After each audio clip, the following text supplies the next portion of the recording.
Hello, my ghouls and goblins. Welcome back to By Book and Bone. This week we are going to be reading Chapter 5 of Carmilla.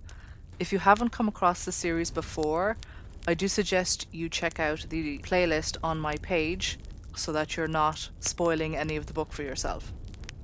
Without further ado, A Wonderful Likeness. This evening there arrived from Graz the grave, dark-faced son of the picture cleaner, with a horse and a cart laden with 2 large packing cases, having many pictures in each.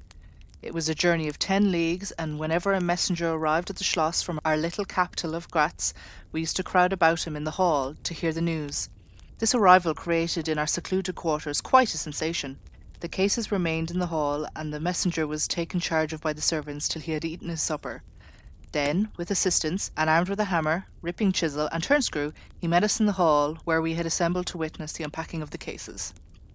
Carmilla sat looking listlessly on, while one after the other, the old pictures, nearly all portraits which had undergone the process of renovation, were brought to light. My mother was of an old Hungarian family, and most of these pictures, which were about to be restored to their places, had come to us through her. My father had a list in his hand, from which he read, as the artist rummaged out the corresponding numbers. I don't know that the pictures were very good, but they were undoubtedly very old, and some of them very curious also. They had, for the most part, the merit of being now seen by me, I may say, for the first time, for the smoke and dust of time had all but obliterated them. "There is a picture that I have not yet seen," said my father. "In one corner, at the top of it, is the name, as well as I could read, Marcia Karstein, and the date, 1698, and I am curious to see how it turned out." I remembered it. It was a small picture, about 1.5 feet high, and nearly square, without a frame, but it was so blackened by age that I could not make it out. The artist now produced it, with evident pride, and it was quite beautiful. It was startling. It seemed to be alive. It was the effigy of Carmilla.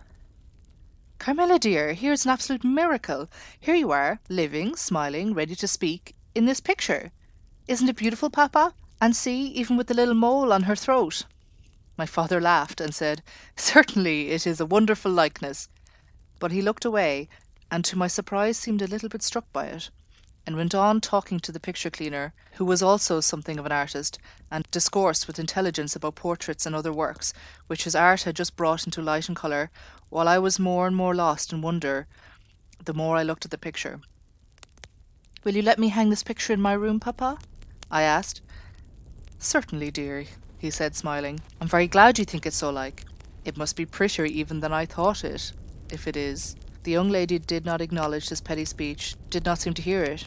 She was leaning back in her seat, her fine eyes under their long lashes gazing at me in contemplation, and she smiled in a kind of rapture. "And now you can read quite plainly the name that is written in the corner. It is not Marcia, it looks as though it was done in gold. The name is Mircalla, Countess Karnstein, and this is little coronet over and underneath A.D. 1698. I am descended from the Karnsteins. Well, that is, Mamma was." "Ah," said the lady languidly, "so am I. I think a very long descendant, very ancient. Are there any Karnsteins living now?" "None who bear the name, I believe. The family were ruined, I believe, some civil wars long ago, but the ruins of the castle are only about 3 miles away." "How interesting," she said languidly. "But see what beautiful moonlight." She glanced through the hall door, which stood a little open. "Suppose you take a little ramble around the court, and look down at the road and the river." "It is so like the night you came to us," I said. She sighed, smiling. She rose, and each with our arms about each other's waist, we walked out upon the pavement. In silence we slowly walked down to the drawbridge, where the beautiful landscape opened before us. "And so you were thinking of the night I came here," she almost whispered. "Are you glad I came?" "Delighted, dear Carmilla," I answered. "And you asked for the picture you think like me, to hang in your room," she murmured with a sigh, as she drew her arm closer about my waist and let her pretty head sink upon my shoulder. "How romantic you are, Carmilla," I said. "Whenever you tell me your story, it will be made up chiefly in some great romance." She kissed me silently. "I am sure, Carmilla, that you have been in love, that there is, at this moment, an affair of the heart going on." "I have been in love with no one, and never shall," she whispered. unless it should be with you. How beautiful she looked in the moonlight. Shy and strange was the look in which she quickly hid her face in my neck and hair, with tumultuous sighs that almost seemed to sob, and pressed in mine a hand that trembled. Her soft cheek was glowing against mine. Darling, darling, she murmured, I live in you, and you would die for me. I love you so. I started from her. She was gazing on me with eyes from which were all fire. All meaning had flown, a face colourless and apathetic. Is there a chill in the air, dear? She said drowsily. I almost shiver. Have I been dreaming? Let us come in. Come in. You look ill, Carmilla, a little faint. You certainly must take some wine, I said. Yes, I will. I'm better now. I shall be quite well in a few minutes. Yes, do get me a little wine, answered Carmilla as we approached the door. Let us look again for a moment. It is the last time, perhaps, I shall see the moonlight with you. How do you feel now, dear Carmilla?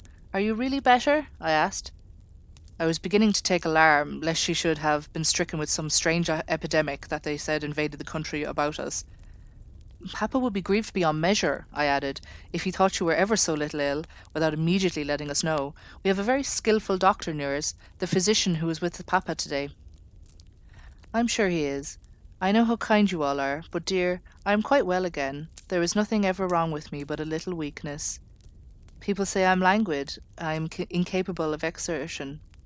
I can scarcely walk as far as a child of 3 years old, and every now and then the little strength I have falters, and I become as you have just seen me. But after all, I am very easily set up again. In a moment, I am perfectly myself.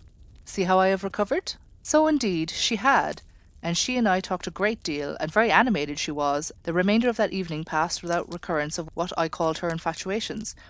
I mean her crazy talk and looks, which embarrassed and even frightened me. But there occurred that night an event which gave my thoughts quite a new turn, and seemed to startle even Carmilla's languid nature into momentary energy.